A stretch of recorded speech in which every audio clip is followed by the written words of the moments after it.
New Zealand education is free, or so we're led to believe. Actually, a story in the ODT this week talking about schools around Dunedin being owed tens of thousands of dollars from families, unpaid fees and unpaid donations. Of course, they can't force your hand to make you pay a donation, but the way schools run at the moment is a lot of what happens outside the classroom can't be funded from the money the government gives to each school. So donations are asked for, and also fees are charged for things like field trips and camps and things that they can't cover that you have to pay for. Tell me about it, man. Absolutely, my lord, you just get so much stuff. I find primary school in particular is just punishing in the amount of things they ask for. There's a fundraiser for this, there's a raffle for that, you've got to pay money for, there's so many things. And of course, the thing is with schools now is it's such a competitive market that schools, if they don't offer a camp and a this trip and a that trip and an activity week and all blah, blah, blah, they run the risk of, parents going, well, I'm not sending little Johnny to that particular school. So there's that aspect of it. I do think, though, the education, it really does need to be a priority for parents in most cases if they have the financial means. It needs to be prioritised, because look at some of the examples of the schools that have had outstanding amounts of money owed to them to the tune of tens of thousands of dollars. I mean, how on earth... Yeah, I was just taking a drink then. Let's just have a look at that. I was actually really surprised. So the example one, well, there's several examples in the ODT paper. You can go and have a look at them yourself. But the first one that we'll pull out is from Balmacewen Intermediate, and this was in the Balmacewen newsletter. It says, quote, at present we have, let's call it $47,000 of unpaid student accounts.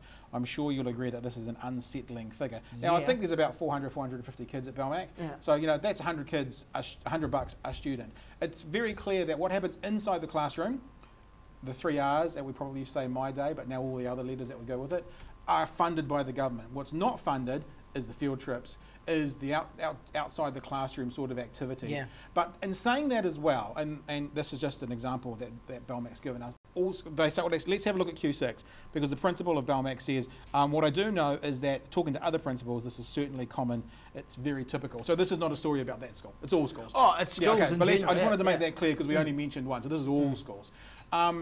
Is that you do kind of wonder sometimes, they say you don't have to do a donation, but it's sort of implied. And I guess if the child doesn't want to go on camp, you don't have to pay, or if the parents can't afford it, they don't have to pay. But there is also an element of peer pressure, and sort of they're expected to do these things outside the classroom. So there's a strange juxtaposition. Oh, there really is. You don't really have to do this, but if you don't, the child can be a bit of a pariah. Of course or they could miss out. They'll be completely ostracised. And we know kids are the most harsh people on the planet, aren't they, really? They're brutal when it comes to criticism. And if one of the group is, seen to be slightly different, well, that's like bees to the honey pot. It can be really, really tough. I sympathise with parents a lot here. I also sympathise with schools. I can see both sides of this one. It's not an easy fix. All I would say is that I would certainly make it, I have done, speaking through experience, with 3 of them gone through the system or going through now, I do make it a priority to make sure that these things are paid, as annoying sometimes as that might be. Oh, cool, another box of chocolates to sell. So if people are watching this wondering, oh yeah, what they said at the start, Education New Zealand is supposed to be free, because that's what we're always told.